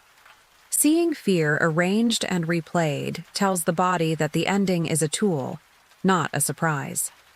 Halloween profits from that rehearsal. A child who has watched a cape retreat will be better at retreating gracefully from a porch. Behind the latex were workers and performances worth naming. Actors learned to breathe through straws, to show sorrow through appliances, to stand still while glue cooled. Crews learned to move heavy rigs quietly so a hallway could echo only what the story asked. Editors learned to put a scream 1 second later than instinct for a gentler jolt. These crafts kept fear respectful. A respectful fear is reusable. Communities prefer reusable things. As new terrors arrived, masks made of hardware, killers with car keys, the Pantheon steadied the room. Old faces offered a calmer lane, classical themes, slower editing, rules that remained teachable to a child in a doorway. Halloween kept both shelves, the old for porches, the new for later hours and older viewers, and wrote a household schedule that kept peace. The Pantheon's job in that schedule is simple: to remind the night that it need not escalate to maintain attention. The cleanest summary is small. Film gave Halloween a set of faces that fit on packaging, in memory, and over a child's smile. Those faces carried rules. Ask before entering, mind your clock, respect the past, be careful with lakes. The rules could be said softly because the faces spoke loudly. When the night ends, masks go back in boxes, capes on chairbacks, fangs in drawers. The faces are patient. They will be there next year, like tools, like songs. Projector cooled, porch lights on. We'll leave the marquee for sidewalks, suburbs, candy, and TV. How monsters moved onto the porch.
Porch lights on, pace easy. This chapter is doorbells and sidewalks, how monsters learn to knock politely. I'll guide you in, then we'll let the neighborhood speak. The suburban night is a grid of small agreements. Lawns hold the last of the day. Mailboxes remember every hand on the block. At curb height, the air smells like leaves and dryer sheets. Halloween, which once walked hedgerows and lanes, learns to move by sidewalk now. Knock, bowl, thank you, next door. Monsters become neighbors when their route fits between a driveway and a porch. Doors do part of the storytelling. Aluminum screens clap twice, the second clap thinking about the first. Painted steel keeps a tidy peephole that acts like an eye practicing patience. Some doors borrow cathedrals, arched windows with fake lead lines that let warm light shape itself like a promise. Behind each, a bowl that learned to be a bell, wrapped pieces, crinkled and counted, brands that speak in confident syllables even when the room is quiet. Costumes arrive in whispering plastic. Seasonal aisles hang them by the dozen, faces looking sideways like theater masks that forgot which stage they were built for. Inside the bag, a smock printed with muscles or tuxedo, a cape that apologizes when the wind is wrong, a mask with an elastic string and a staple pressed perfectly flat by a machine that never wore one. The smell is its own memory. Sweet solvent, new paint, an aisle of Octobers stored behind the eyes. Parents widen nose holes and trim fringe and practice the most important choreography. Off for steps, on for photos, off when breath asks. The block choreographs itself. One adult is the lighthouse, staying with the bowl. Another is the shepherd, walking curbside at a speed that lets little legs be heroic without getting hungry. There is friendly arithmetic in this. How many doors to cross before the thin cape decides to be a scarf? How many trick-or-treats a jaw can say before plastic teeth ask to ride in a pocket? The ritual teaches velocity control. A wolf who once cleared hedges now waits his turn on the steps. A vampire, born for thresholds, stands one square back from the mat until the house says, "Come." Television becomes the town crier and the etiquette coach. Specials repeat on exact weeks with exact jokes. A cartoon pumpkin dramatizes safety in 3 beats. Stay with your group, carry a light, be seen. Sitcom kitchens burn caramel and practice the sound of a smoke alarm nobody fears. News anchors, sleeves crisp, deliver the seasonal liturgy, reflective tape, flashlights, check the candy, know your route.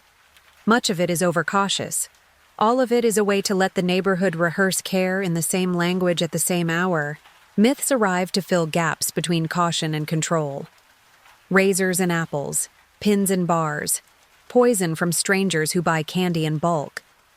The data is smaller than the rumor. The rumor lasts longer than the data. Firehouses and hospitals offer x-rays, machines that hum, volunteers who smile, a line of kids eager to see their pillowcases become film for a minute. Most scans find nothing more dangerous than too much sugar. The ritual works anyway because it converts fear into a shared errand. People like to stand in lines that end with reassurance. Porch light becomes code. On means welcome. Off means a house needs quiet, or has reached its budget, or practices the holiday from the couch with a movie and a blanket for the dog. Some streets choose hours by group text and dim together at 9, a coordinated exhale that reads like a blessing. Others drift longer, the last door giving the last handful to a pirate with his hat backward and a pillowcase that learned ambition. A bowl left with a note, "Please take 2, becomes a lesson in governance. Some kids obey like monks, some forget like wind. Others appoint a sheriff among themselves and count aloud, and the night, hearing its own order announced, cooperates. The candy itself is a small archive. Old names like sturdy verbs, new names that half rhyme with sprint or sparkle. Fun size, which measures not joy but distribution. Kitchens become trading floors that speak in pile and handful rather than coin. Peanut warnings slide into habit. Teal pumpkins on steps tell entire families they can relax for once.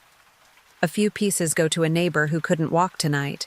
a few to a school staff room, a few to a desk drawer where afternoons run long.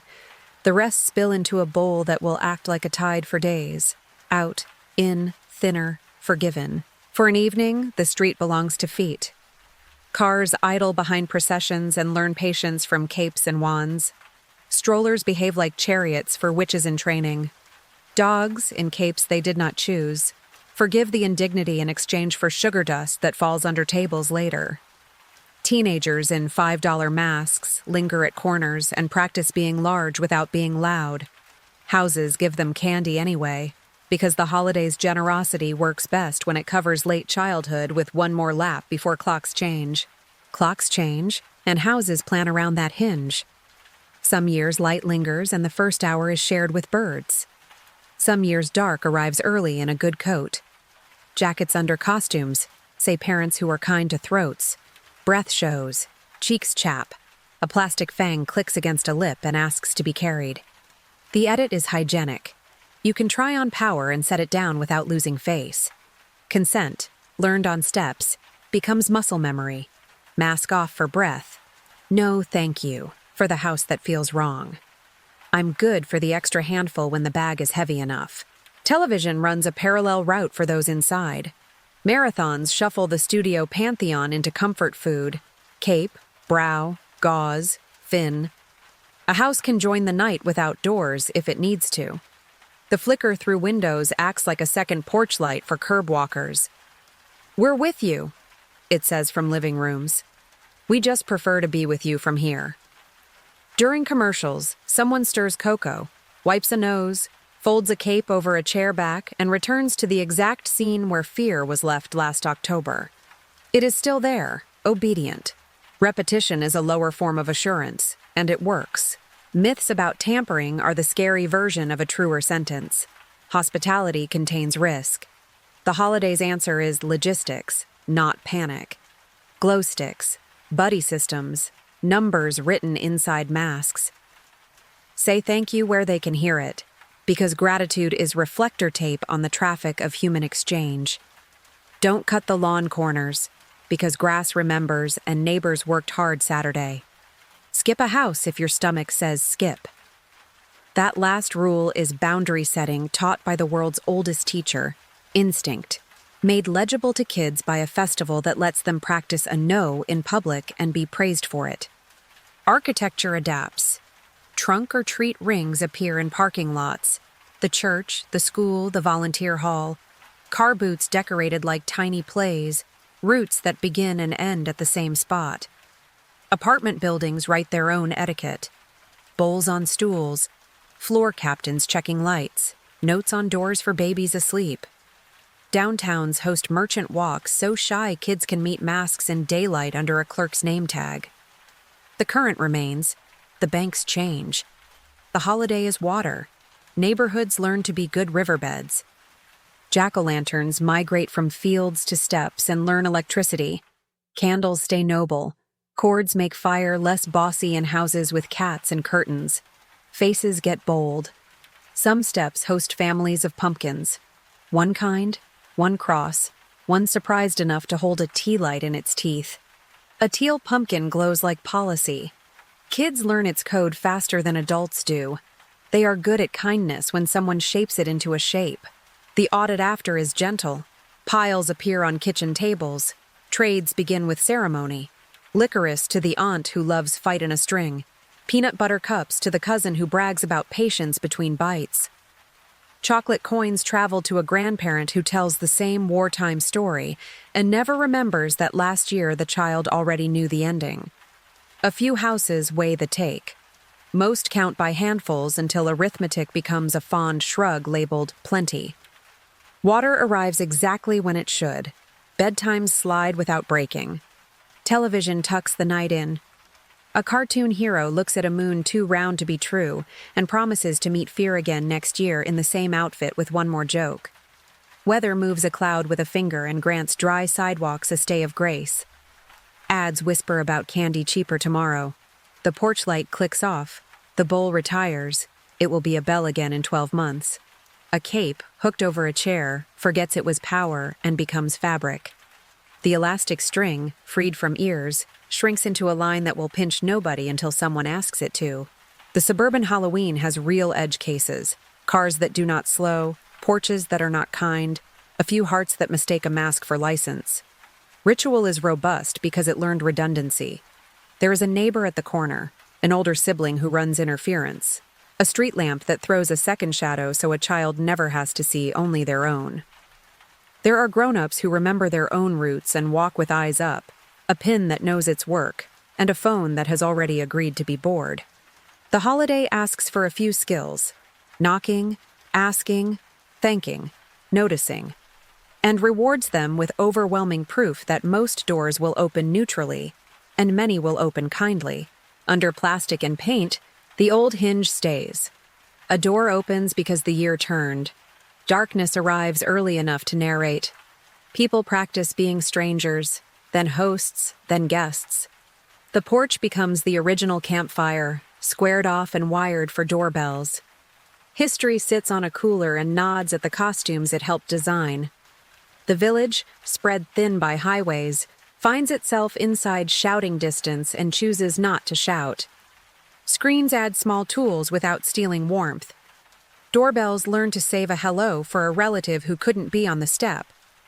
Porch cameras catch moths and call them visitors, teaching families to read ordinary motion without imagining harm.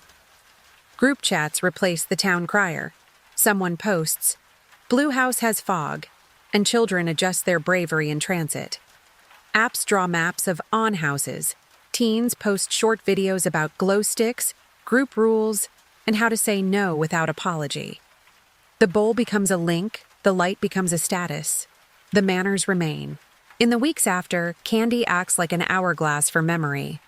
A handful goes to lunchboxes, a handful to coworkers, a handful to a teacher with a desk drawer labeled "Students Who Forgot Snack."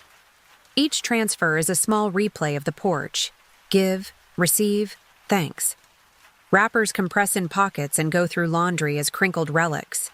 The smell on shirts is October's own.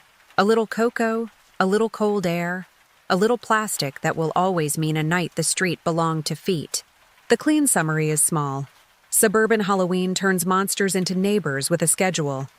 It domesticates fear without denying it, trades rumor for logistics, and teaches consent with candy. It keeps old rules, thresholds, gratitude, boundary stones, and writes new ones in reflective tape and group texts. When the light clicks off and the bowl retreats, the neighborhood has practiced a civic muscle, strangers agreeing on how to meet and part. That muscle carries into winter better than any costume. Host exit, one line to bridge. Porch dark, bowl sleeping.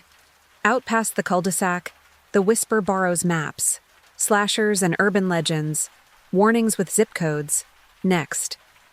Roads quiet, voice low. This chapter covers warnings that learned street names, legends, camp stories, and the neat rules movies turned into beats. I'll bring you in, then let the map talk. Urban legends are practical ghosts. They don't rattle chains.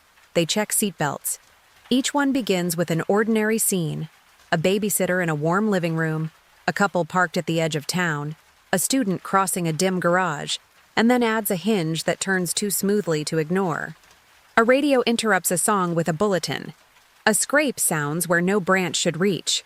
A phone call arrives from inside the house because houses have lines as well as walls. The legend's purpose is not terror. It is choreography. Look back, lock up, go together, call sooner. The road builds the first picture. Headlights tunnel through trees and make a throat of green. A sign warns about a curve most drivers take too fast after prom. In the story, a hook hangs on that sign. The scare sits on top of a safety memo. The true instruction is small and useful. Leave early, skip the turnout, pick a busier place to talk. The hook is punctuation, so the memo will be remembered. In cul-de-sacs, a babysitter answers a phone and learns that attention can be divided in the wrong direction. Check the children sounds like scolding until the lesson arrives. In any job that includes a living thing, do the living thing first.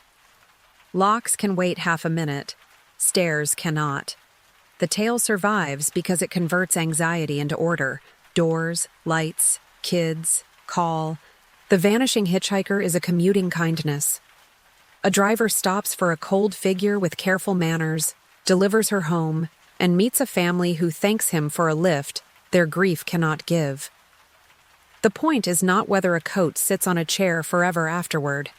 The point is that courtesy is never wasted even when it does not work. Good carried farther than expected is the engine of that legend. Drivers remember it on winter nights. Garages inherit worry because they are in between rooms. Cars are small houses on wheels. Stairwells are poor liars. Lighting is often a compromise between expense and comfort. The legend there is instructional. Look before you fold into a smaller self. Keep your keys ready. Glance into the back seat where shadows collect. Walk with someone when you can. Flyers say the same thing. Stories say it in a voice teenagers will repeat. Soon the warnings put on masks and theme music. Slashers are urban legends filmed on a schedule, a shape that moves at the pace of inevitability, a rule broken, a consequence meted out with drum rolls. The victims have names and homework. The rhythm is the draw. Audiences learn the metronome. Footstep, door, breath, scream, blue lights, credits, and apply it to real nights. Leave as a group, keep a light, call if plans change. The films dramatize rule-keeping so the rules feel less like nagging and more like suspense released safely. The rules themselves are tidy and repeatable. Do not split the group because groups lend eyes. Say where you're going and when you'll be back. Write it down for someone who cares. Carry light and be seen. Test the back door before the movie begins.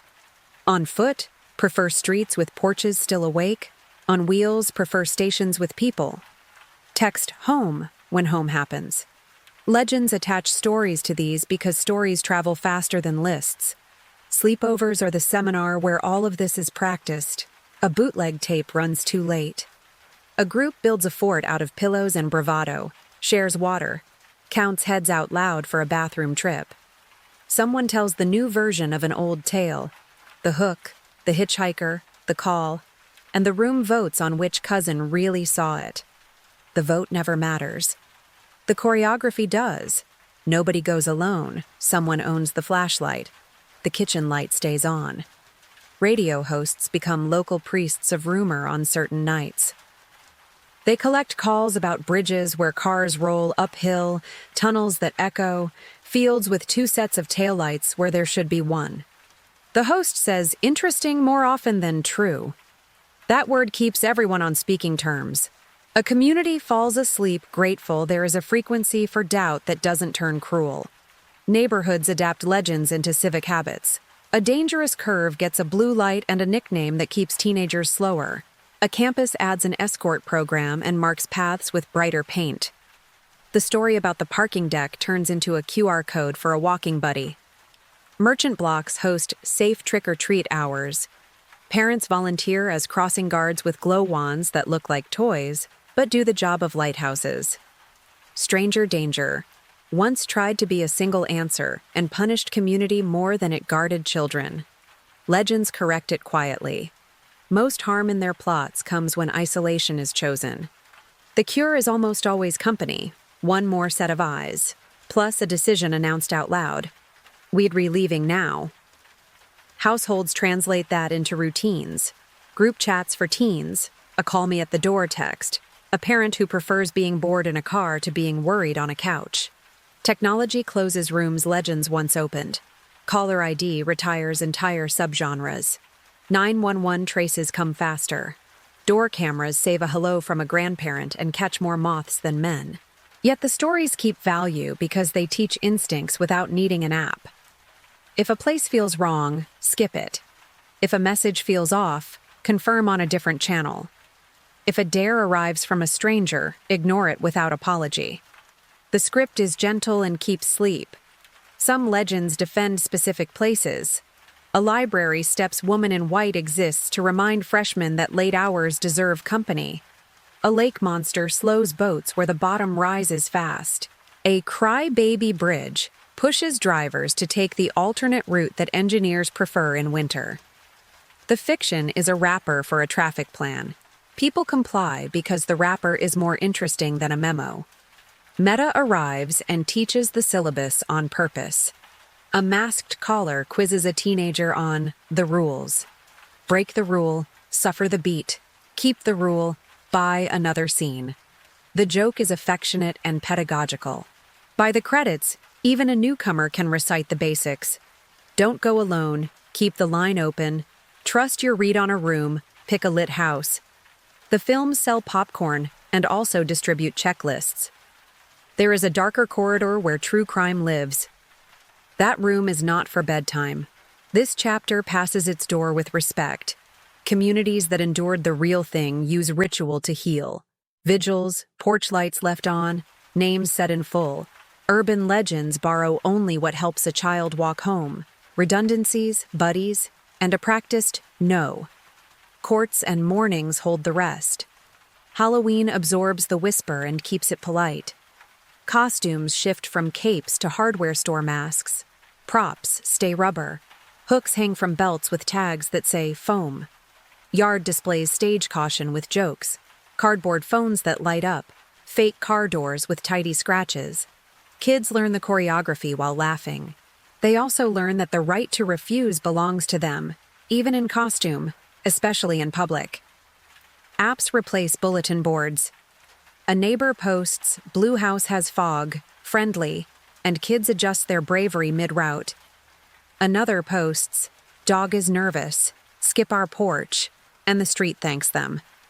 The same feed pin drops, "Bad lighting on 3rd," and the city fixes it after enough hearts accumulate. Legends once moved by word of mouth. Now they move by notification, but the civil engineering inside them is the same. The plainest summary is small.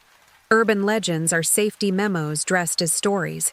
Slashers are those memos set to a beat. Both teach a culture to move together after dark. Eyes up, lights on, voices kind, plans shared.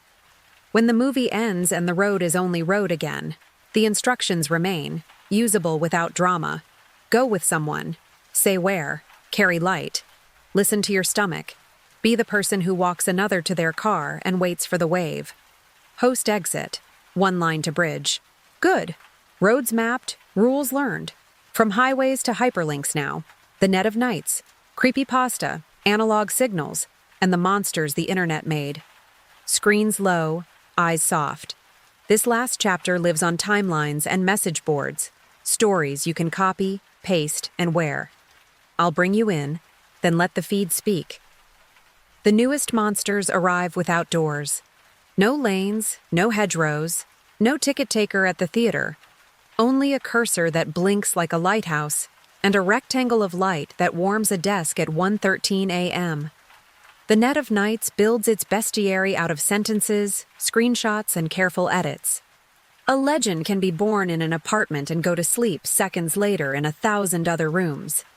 Faces matter less here. Formats do.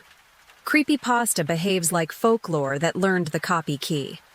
One person posts a short, sharp paragraph with an image that looks almost ordinary. Office carpet under fluorescent hum. A hallway with too many doors. A figure too tall by one wrong inch. Replies add texture. My school had this. Here's a map. Rules if you end up there. The thread becomes a choir pretending to be a whisper. Authority is distributed. Scariness is democratic. What used to take generations, adding a detail, tightening a rule, takes an evening in a comment chain. Analog horror finds terror in the tools that once promised calm. Broadcast crawls that announce impossible advice. Weather reports that name the wrong moon. Initialization beeps, test patterns, emergency idents. All slightly wrong by 1 degree. The fright is not a jump, it's a drift. A viewer feels the floor tilt because the screen speaks the language of authority while saying something a parent would never say. Show it kindly, and the lesson is healthy. Double-check instructions. Measure the room you're in. Keep a battery radio not as a fetish, but as a polite redundancy. Liminal spaces are the new folklore commons. Empty schools at noon on a Saturday. Office cubicles with the lights on after the last email. Indoor playgrounds under sodium lamps. These are places that belong to people, seen at a time when the people are elsewhere. The camera loves them because the eye expects a soundtrack, footfalls, printers, laughter. When none arrives, the mind supplies a presence. The monster here is not a person. It is expectancy with nowhere to sit. The cure is simple and ancient. Add a person, a custodian's cart, a scruffy plant, even a word, exit, printed clearly in a corner. Letters are old magic. The net of nights blends geographies without bruising them. A weeping woman who haunted rivers in one language learns to haunt culverts and flood channels in another and keeps the water. A crossroads spirit who asks a question learns to live at an overpass and keeps the pause. A paperman with hungry edges enters a culture that folds cranes for comfort. And, because the audience is kinder there, he learns to ask before he cuts. Global doesn't mean rootless.